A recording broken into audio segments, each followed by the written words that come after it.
Iran के राष्ट्रपति Masoud Pezeshkian ने एक बड़ा बयान देकर इस युद्ध को लेकर अपना साफ संदेश दुनिया के सामने रखा है। पेजेश्कियान ने कहा है कि कुछ लोग चाहते हैं कि ईरान अपने ही पड़ोसी देशों के साथ युद्ध में उलझ जाए, लेकिन ईरान अच्छी तरह जानता है कि उसका असली दुश्मन कौन है। उन्होंने साफ कहा है कि ईरान अपने पड़ोसी देशों को दुश्मन नहीं मानता है, बल्कि उन्हें भाई मानता है, और जो भी विदेशी ताकतें इन देशों की ज़मीन का इस्तेमाल करके ईरान पर हमला करेंगी, उनके खिलाफ जवाबी कार्रवाई ज़रूर की जाएगी।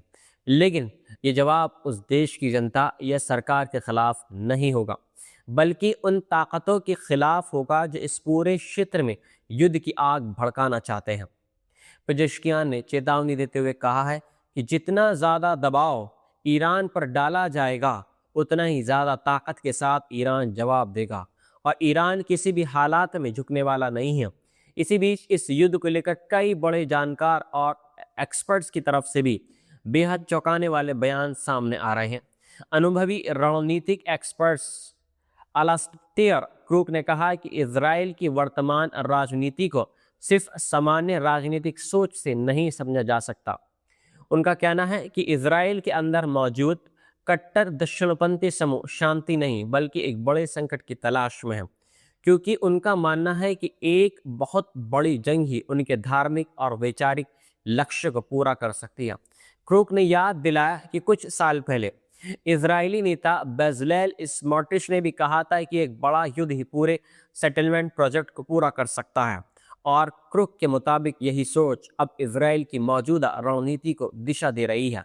उन्होंने ये भी कहा कि अब अमेरिका की सैन्य भाषा और बयानबाजी में भी इसी तरह की सोच दिखाई देने लगी है, जो इस संघर्ष को और ज़्यादा खतरनाक बना रही है। हालांकि क्रूक का यह भी कहना है कि अगर ईरान इस युद्ध में सिर्फ टिके रहने में भी कामयाब हो जाता है, तो रणनीतिक रूप से वह जीत जाएगा, जबकि अमेरिका अगर कोई स्पष्ट जीत हासिल नहीं कर पाया, तो उसकी वैश्विक शक्ति की छवि को गहरा नुकसान हो सकता है। और पहले से ही अमेरिका की अजय ताकत की जो छवि थी, अब वह टूटती दिखाई दे रही है। इसी बीच एक और एक्सपर्ट्स प्रोफेसर जियांग शुचिन ने एक बेहद विवादित लेकिन चर्चा में आने वाला बयान दिया है। उनका कहना है कि इस युद्ध के पीछे एक बहुत बड़ा भू राजनीतिक एजेंडा हो सकता है। उनके मुताबिक इस पूरे संघर्ष का अंतिम लक्ष्य मध्य पूर्व की ताकतों को कमजोर करना है और क्षेत्र की आर्थिक और राजनीतिक संरचना को बदलना हो सकता है। उन्होंने दावा यह किया कि इस युद्ध के जरिए ईरान को कमजोर करने की कोशिश की जा रही है, ताकि पूरे जो क्षेत्र में शक्ति संतुलन पूरी तरह बदल जाए। हालांकि उनके इस बयान पर दुनिया भर में तीखी प्रतिक्रियाएं भी सामने आई हैं, क्योंकि कई जानकार इसे एक विवादित और अतिरंजित दृष्टिकोण मान रहे हैं। लेकिन इन बयानों के बीच जमीनी स्तर पर युद्ध की स्थिति और गंभीर होती जा रही है। कुछ रिपोर्ट्स में दावा ये किया गया है कि संयुक्त अरब अमीरात ने भी इस संघर्ष में हिस्सा लेते हुए ईरान के एक समुद्री डिसैलिनेशन प्लांट को नुकसान पहुंचा है, वहां पर एयर स्ट्राइक की है। अगर ये रिपोर्ट सही साबित होती है, तो ये उस युद्ध का एक बड़ा मोड़ होगा, क्योंकि इसका मतलब होगा कि खाड़ी के देश भी सीधे इस संघर्ष में शामिल होने लगे हैं। हालांकि बाद में यूएई की तरफ से एक वरिष्ठ अधिकारी ने इन खबरों को खारिज करते हुए कहा कि उनका देश ईरान पर किसी भी सैन्य हमले में शामिल नहीं है, और अरब लीग के महासचिव ने भी साफ कहा है कि अरब देश इस युद्ध का हिस्सा नहीं है। लेकिन इसके बावजूद खाड़ी के देश में तनाव लगातार बढ़ रहा है और कई देशों को डर है कि ये जंग पूरे क्षेत्र में बदल सकती है। इस बीच एक और बड़ी खबर यहाँ पर सामने आई है कि अमेरिका की रणनीति में ईरान का एक छोटा सा द्वीप खार्ग आइलैंड बेहद अहम भूमिका निभा सकता है। रिपोर्ट्स के मुताबिक ये द्वीप ईरान की अर्थव्यवस्था का दिल माना जाता है, क्योंकि देश का लगभग 90% तेल निर्यात इसी टर्मिनल से होता है।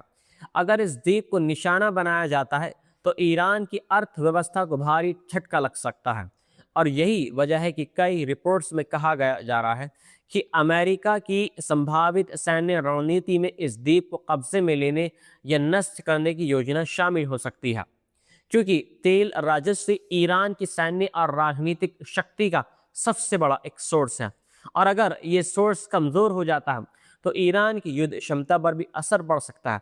लेकिन दूसरी तरफ ईरान ने भी अपने जवाबी हमले तेज कर दिए हैं। और इसी क्रम में ईरान की इस्लामिक रेवोल्यूशनरी गार्ड कॉर्प्स से दावा ये किया है कि उसने कुवैत में मौजूद अमेरिकी अली अल सालिम एयरबेस को निशाना बनाया है। सैटेलाइट तस्वीरों में भी इस एयरबेस पर हमले के बाद हुए नुकसान के संकेत दिखाई दे रहे हैं।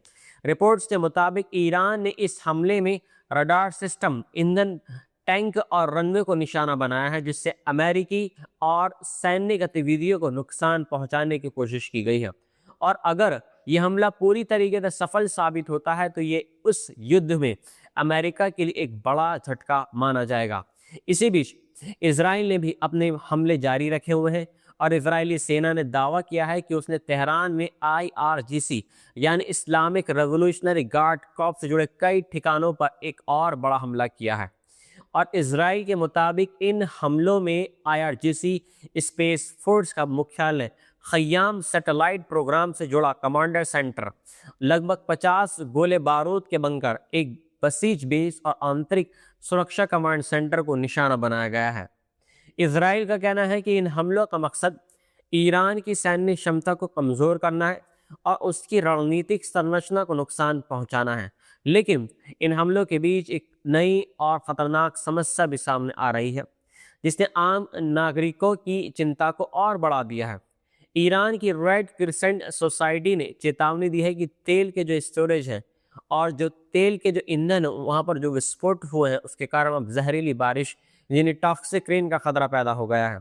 उनका कहना है कि इन हमलों से हवा में बड़ी मात्रा में हाइड्रोकार्बन, सल्फर डाइऑक्साइड और नाइट्रोजन जैसे रसायन फैल गए हैं और अगर बारिश होती है तो ये रसायन अम्लीय और जहरीली बारिश का रूप ले सकते हैं, जिससे लोगों की त्वचा जल सकती है और फेफड़ों को गंभीर नुकसान पहुंच सकता है। इसलिए लोगों को सलाह दी गई है कि बारिश के दौरान घरों से बाहर ना निकलें और अगर किसी कारण बाहर फंस भी जाएं तो तुरंत किसी पक्की छत के नीचे शरण लें, शेल्टर लें और शरीर पर गिरी बारिश को तुरंत साफ और पानी से धोएं।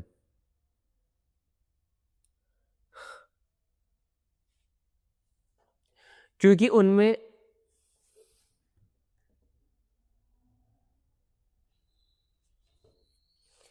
क्योंकि उनमें भी जहरीले रसायन मिल सकते हैं। इसी बीच तेहरान से आने वाली रिपोर्ट्स में कहा गया है कि अमेरिकी और इजरायली हमलों के बाद राजधानी के ऊपर काले रंग की बारिश होने लगी है, जिसे स्थानीय लोग ब्लैक रेन कह रहे हैं।